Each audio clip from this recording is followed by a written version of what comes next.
Jinan. Today I'd like to present the Data 608 final project.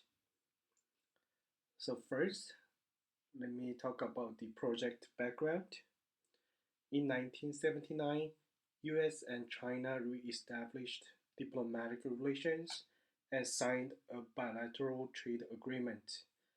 In July 2018, former US President Trump placed the tariff on around 550 billion of imports from China, including cars, hard disks, and aircraft parts. China also retaliates by imposing tariffs on 545 goods originating from the US that are worth 185 billions. The trade war begins. The data source are included two data sets from United States Census Bureau and one from MacroTrend website.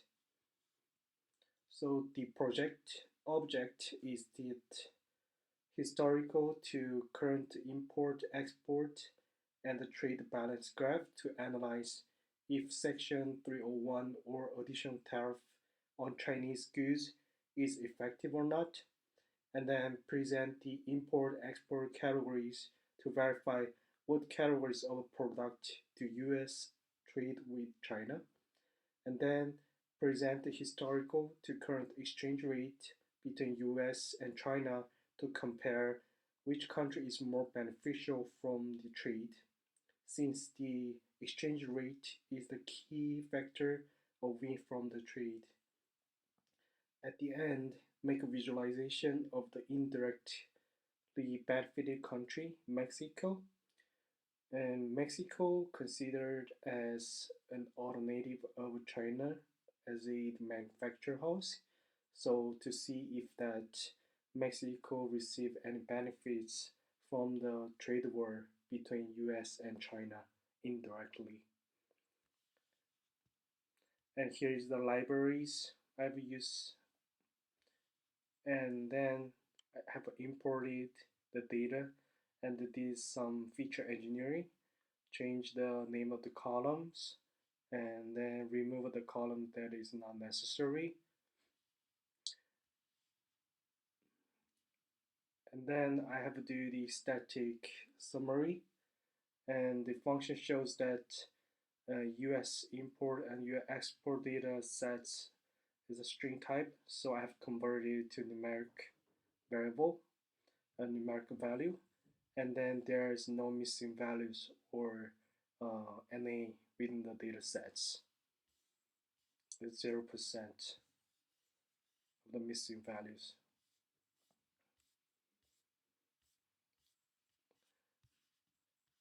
And the first visualization of exploratory analysis. It's about US import and export to China. The graph explains that US import from China overwhelms US export to China. If you can see that the blue color is US import from China, green color is US export to China, and the red color is the trade deficit between US and China. US imports and exports to China dropped during the trade war, especially imported from China significantly from 2018 to 2020. The US trade deficit grows steadily until the Trade Section 301 activates by the Trump administration in 2018. The US trade deficit drops until the year 2020. However, it jumped back in year 2021 to the level of year 2016. It means the Trade Section 301 worked at the beginning of the time when it was launched, but due to the demand for imports from China being strong, the import from China grows back again. Therefore, Trade Section 301 may not be effective in the long term, and China benefits from the trade between US and China. And the next graph is about US and China trading categories.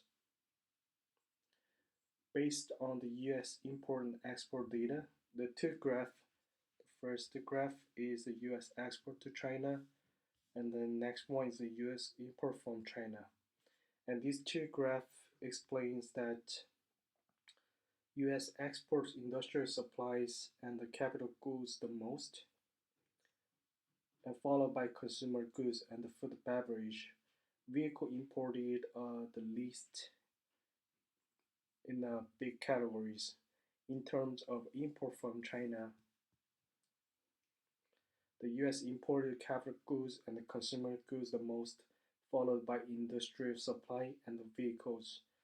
Food and beverage are the least listed at the least among the big categories. Both China and the US rely on capital goods and industrial supplies, which are the overlapped hot trading categories. The next one, the plot is about the USD and the CNY exchange rate. In trading across country, one of the comparative key factors is price. If the exchange rate is very high, it means the price of the currency is relatively low.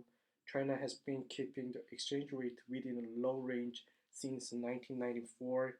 This year, the high exchange rate and the cheap price of the goods from China in terms of US dollar contributed to made China become the world manufacturer house.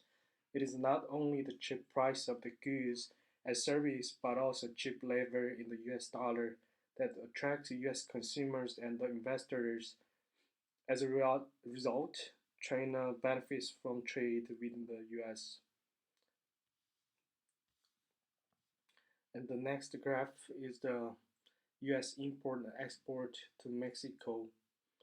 It plus shows that Mexico doesn't receive the indirect benefits from the trade with the US as an alternative of China. Even though the Trump administration activated Section 301 to China in July 2018, the US didn't import it additionally from Mexico.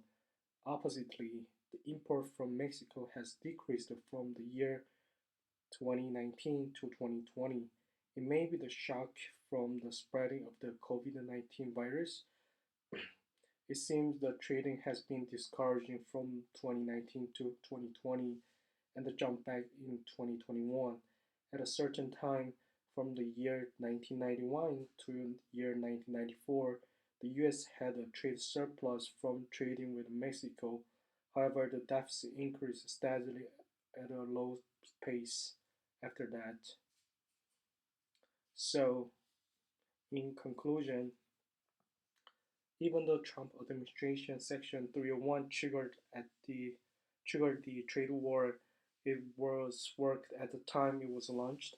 However, the influence has been getting fade and may not be effective in the long term of the trade with China. China is benefiting from the trade since year 1985. Most of the items from China are capital goods, consumer goods, and industrial supplies. Also, Mexico has not received the indirect benefits as an alternative of China. It is probably the shock of the COVID-19 came right after the activation of the Section 301, or US consumers are now sensitively reacting to the additional import tax from Section 301. Thank you so much for watching my presentation.